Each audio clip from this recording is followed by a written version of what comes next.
pengaruh. Tantangan datang dari pemuka agama dan pihak yang memegang kekuasaan. Ini dalam gereja yang mula-mula. Akan masalahnya adalah karena tadi adalah sakit hati. Penolakan muncul karena rasa iri atas dampak dan kemajuan pelayanan para rasul. Rasul mereka luar biasa. Bayangkan dalam waktu yang ada orang bertobat, setiap hari ada orang percaya. Saudara, memang dari satu sisi orang akan bangga, oh, jemaatnya besar, jemaatnya banyak, orang-orang hebat lagi. Tetapi saudara, lihatlah, ada masalah yang dihadapi. Penolakan muncul karena rasa iri. Lihat sikap iman di sini. Penjara fisik dan ancaman, bahkan nyawa yang menjadi taruhannya. Ancaman manusia tidak sanggup menghentikan langkah pelayanan. Jadi kemajuan itu ya, dan misi utama. Dalam Kisah Para Rasul pasal 5:20, pergilah, berdirilah di bait Allah dan beritakanlah seluruh firman hidup itu kepada orang banyak. Saudara-saudara dan rasul yang lain, mereka punya misi. Tuhan sudah menaruh misi di dalam hati mereka. Dan itu sebabnya walaupun ada tantangan, ada masalah, ya, tapi mereka tetap pada visi dan misi utama mereka. Pergilah, berdirilah di bait Allah dan beritakanlah seluruh firman hidup itu kepada orang banyak. Tetap pada visi firman, mengajarkan seluruh firman, kehidupan tanpa dikurangi atau digrogomikan. Banyak juga kawan-kawan hamba Tuhan yang mundur karena melihat pengalaman di pelayanan tidak maju.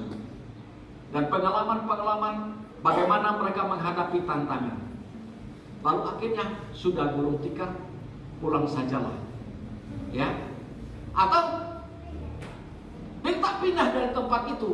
Pikir mungkin dari di sana nanti tidak ada tantangan. Tahun ini merupakan tahun banyak hamba-hamba Tuhan Gereja Kemah Injil mutasi dari pelayanan-pelayanannya. Ada yang memang sudah mutasi dalam waktu yang cukup lama, periode-periode. Tetapi ada juga yang belum, ya. Mungkin 1 tahun, 2 tahun sudah minta pindah seperti itu. Nah, saudara, karena pikir mungkin tidak ada tantangan di tempat yang baru. Tetapi kita melihat bahwa jangan mengajarkan firman Tuhan keras-keras, apalagi yang menyentuh dosa, ya. Tapi ajarkan yang bagus-bagus, yang berkat-berkat. Kalau dapat berkat enak sekali. Makanya muncullah teologi kemakmuran. Enak kan? Kalau teologi kemakmuran. Semuanya berbicara tentang berkat. Ya. Tapi kalau yang menentang dosa, jangan ini, jangan itu. Jangan melakukan ini, jangan melakukan itu, berat. Tetapi hamba Tuhan, kita melihat mereka tidak mau kompromi terhadap hal yang demikian. Tuhan di sini kita mengangkat tinggi puji Tuhan, ya. Karena memang kalau kita tinggikan nama Tuhan, nama itu akan menarik banyak orang datang kepada Tuhan Yesus. Ini yang selalu saya ingat dalam pelayanan saya. Ada Tuhan yang kita tinggikan, Tuhan yang kita muliakan. Tempatnya di mana? Nah, salah satunya rumah gereja ini. Kita datang dari berbagai-bagai suku. Dayanya juga bermacam-macam di sini. Mungkin salah satu gereja yang cukup banyak tradisi adat, istiadat atau suku-suku yang berbeda, suku-suku yang berbeda. Tetapi kenapa kita mau di sini? Kenapa kita berkumpul di sini? Karena kita jadikan gereja itu adalah tempat untuk kita bersekutu memuji Tuhan. Di sini tempat kita bersama-sama menikmati persaudaraan itu, kekeluargaan itu. Dan bagi saya dengan ibu, kadang-kadang kami mikir, lama benar kita nunggu hari Minggu bisa kumpul ramai-ramai seperti ini. Nah, kalau kita berpikir seperti itu semua, pasti minggu depan kita akan lebih ramai lagi. Amin. Ya, itu karena kita tunjuk dari MCC-nya dan segala macam kita mau di sini. Tapi kalau tidak, kita tidak ibadah, itu motivasinya keliru atau salah. Tapi setiap anak-anak Tuhan Kita mau bersekutu bersama, memuji, membesarkan nama Tuhan. Lalu setia pada amanat Tuhan. Mereka ini kan dapat amanat dari Tuhan Yesus sebelum naik. Mereka dalam nama Bapa, Anak, dan Roh Kudus. Terus saudara-saudara, kita melihat bahwa orang-orang Yahudi yang merayakan hari Pentakosta, dan hari itulah Roh Kudus dicurahkan. Nah, kita melihat saudara, itu sebabnya menjadi tujuan mata banyak orang. Kota Yerusalem kuno dikelilingi oleh tembok. Ini Pak Askiman sudah berapa kali ke sana. Tapi ada satu pintu yang masih tertutup sampai sekarang. Itu gerbang emas, kan? Gerbang emas. Karena dulu katanya sebelum Tuhan Yesus ditangkap, Tuhan Yesus masuk melalui pintu itu. Lalu disambut orang ramai-ramai, Hosana, diberkatilah dia yang datang dalam nama Tuhan. Tapi saudara tahu, seminggu kemudian dia ditangkap, dia dibunuh. Dan menurut keyakinan orang Yahudi bahwa pintu itu akan terbuka ketika Tuhan Yesus datang untuk kedua kalinya. Pintu-pintu yang lain terbuka semua sampai sekarang. Tapi pintu gerbang emas ini masih tertutup. Saudara, amanat daripada Tuhan Yesus mereka beritakan dengan visi misi utama. Beritakan Injil, kabar keselamatan, kabar kebangkitan Tuhan Yesus Kristus sampai selama-lamanya. Lalu yang ketiga kita melihat, ketika telah kamu masukkan ke dalam penjara, ada di dalam bait Allah dan mereka mengajar orang banyak. Oleh malaikat keluar dari penjara, pintu-pintu penjara ini terkunci, tapi tidak ada mereka di dalamnya. Aneh kan? Tapi itulah pertolongan Tuhan bagi mereka. Ya, mereka mau taat. Kalian keluar dari sini, pergi ke rumah Tuhan,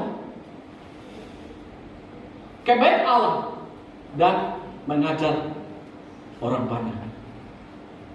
Iya, ini yang kita lihat, perhatikan bahwa luar biasa murid-murid Tuhan Yesus atau rasul-rasul, mereka tetap memberitakan kabar Tuhan Yesus sekalipun ada ancaman.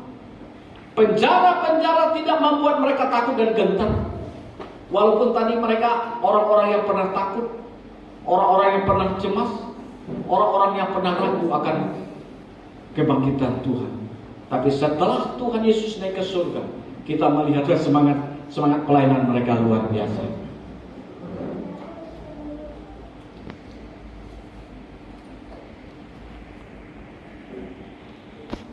Tuhan.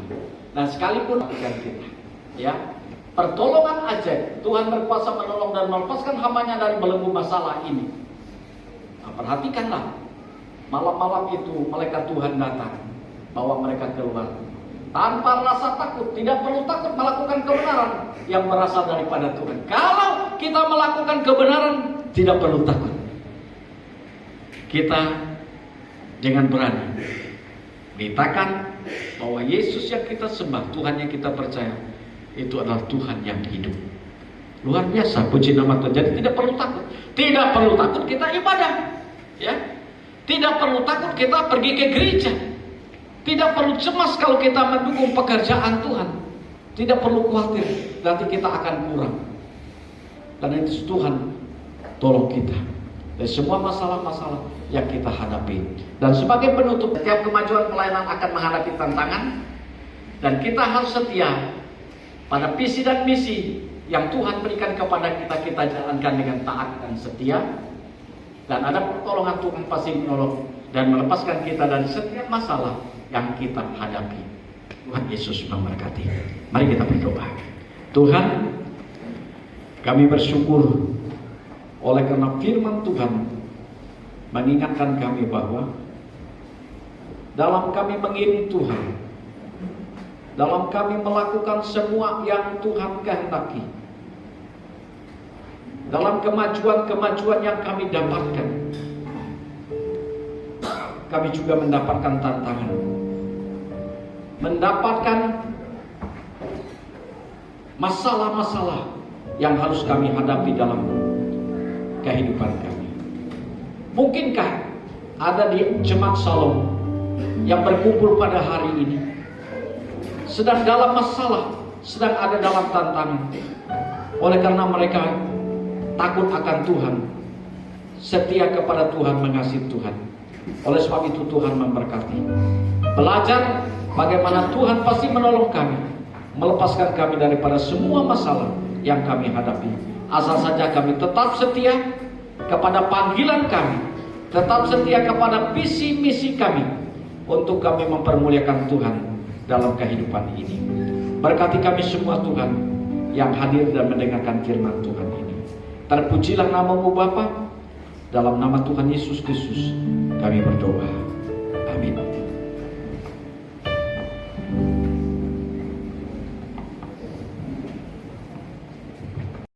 Mau katakan bagi kami semua, oleh sebab itu siapkan kami, hanya Roh Tuhan ada di dalam hati dan menguasai hidup kami.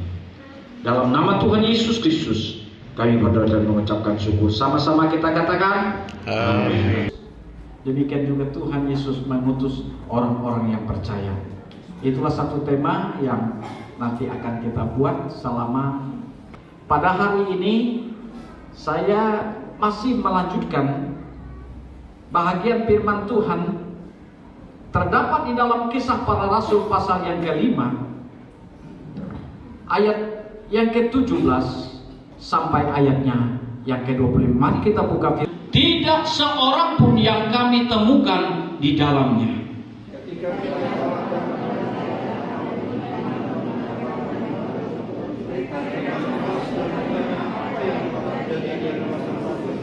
Sama-sama. Tetapi datanglah seorang mendapatkan mereka dengan kabar, lihat, orang-orang yang telah kamu masukkan ke dalam penjara ada di dalam bait Allah, dan mereka mengajar orang banyak. Puji nama Tuhan. Bapak Ibu yang dikasihi dalam Tuhan Yesus Kristus, hari ini kita akan firman Tuhan. Bapak Ibu Saudaraku yang dikasihi Tuhan, kita akan pelayanan di situ pasti ada tantangan. Kira-kira jangan kita pikir tidak ada tantangan, ada tantangannya. Dan inilah kondisi gereja mula-mula. Ketika pelayanan berkembang pesat, persoalan dan perlawanan pun bermunculan.